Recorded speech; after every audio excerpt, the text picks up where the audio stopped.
Hello again everyone. In this video tutorial, we will be performing a partial fraction on this given rational expression. Next thing I want you to keep in your mind or just observe one thing, that this is an improper fraction. What that means is that the degree in the numerator is not less than the degree in the denominator. In that case, what we must do is we must perform the long division.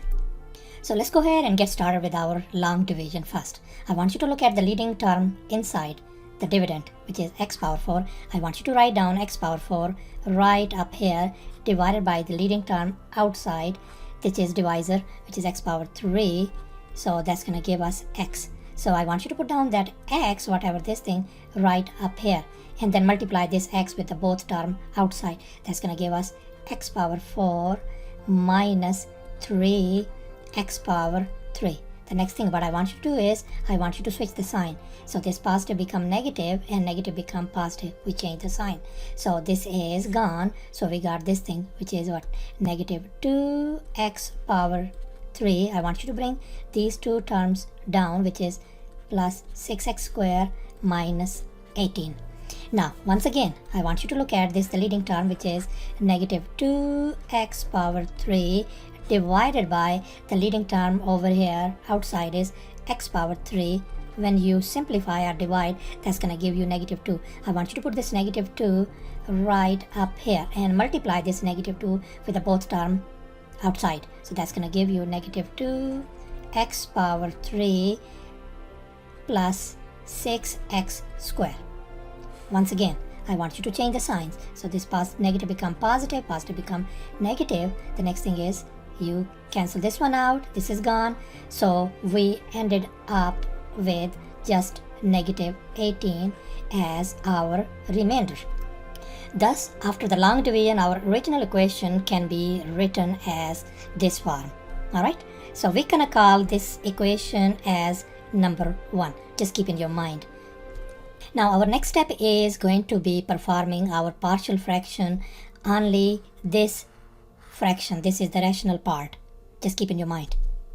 Now this fraction could be written as, at the denominator we can write as negative 18, and at the denominator, look at it, what is in common, what could be factored out, and you can see that x square is common. I can factor it out. We got x minus 3. Alright, so we got, as a matter of fact, we got x squared and then x minus 3. Both are the linear and then x squared. So how we can set it up in a partial fraction? I'm going to put down a over x plus b over x square. Since these x square are repeated, you just write it in this form. And then plus c over x minus 3. Alright? So once we put it down this thing, we want to make sure that we get rid of these fractions. So how you can get rid of these fractions? So this is the way we're going to do this thing. I want you to multiply whatever is on the bottom across the board. This is x squared. I'm going to write down x squared times x minus 3. I want to write down x squared times x minus 3, x squared times x minus 3, and x squared times x minus 3 across the board. Now one thing you can just see that one, this x minus 3 cancel out, this cancels out. So what we ended up with, the negative 18 on the left hand side, and on the right hand side, one more thing, you can see that with this one x cancels out. So we simply got what? A times x minus 3, and then this x square cancels with this x square. We got plus b times x minus 3, and then this thing cancels with this thing. So we got c times x squared. So now we're going to find the value of a, b, and c. To do that one, here is the simple trick. I want you to just look at the denominator over here on the left hand side. We have a x over here, and then we have a x minus 3. I want you to set both equal to 0. So that means we got x equal to 0, and if you set x minus 3 equal to 0, we got x equal to 3. So we're gonna go ahead and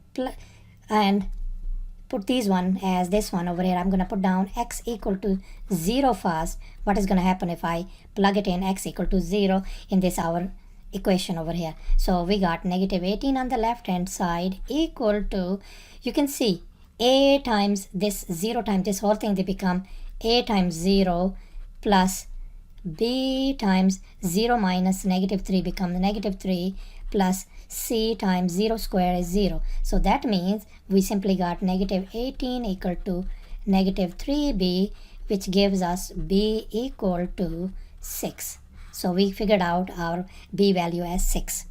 Now at x equal to, next value is, if you look at on the right hand side, we put x equal to 3. What happens at x equal to 3? So the left hand side on this original equation is going to become negative 18 equals to, if you plug it in, x equal to 3, so this is going to become, see right now 3 minus 3 is going to give us 0, so this is going to be simply a times 0 plus 3 minus 3, so this become b times 0 plus c times, this is going to be how much? 3 squared is what? 9.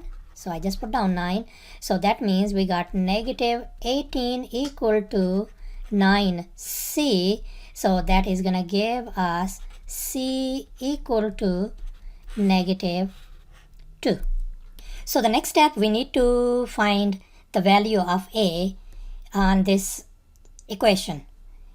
So there's no way that we can find this way, the easy kind of way. So we're gonna be performing a little bit different way, okay? So you just see how I'm gonna do.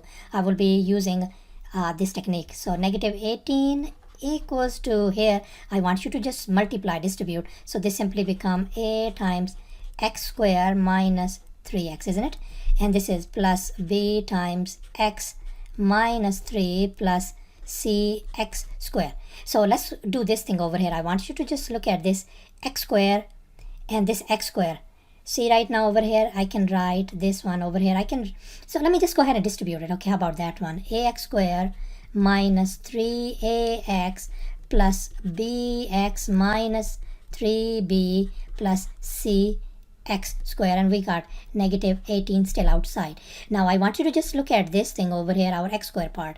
This is our x square and this is our x square.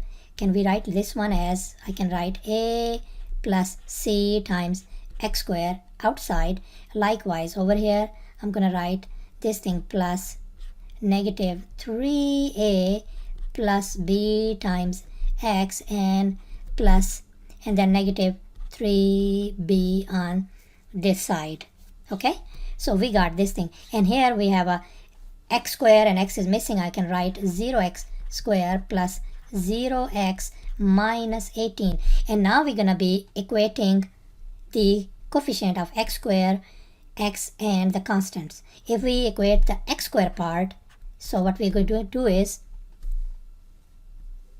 so x square, for x square, what happens? We got on this side the coefficient for x square is 0 equal to the, on the right hand side, the coefficient of x squared is a plus c. So we got one equation. How about for x? It's going to become 0 equal to negative 3a plus b, and finally for the constant term,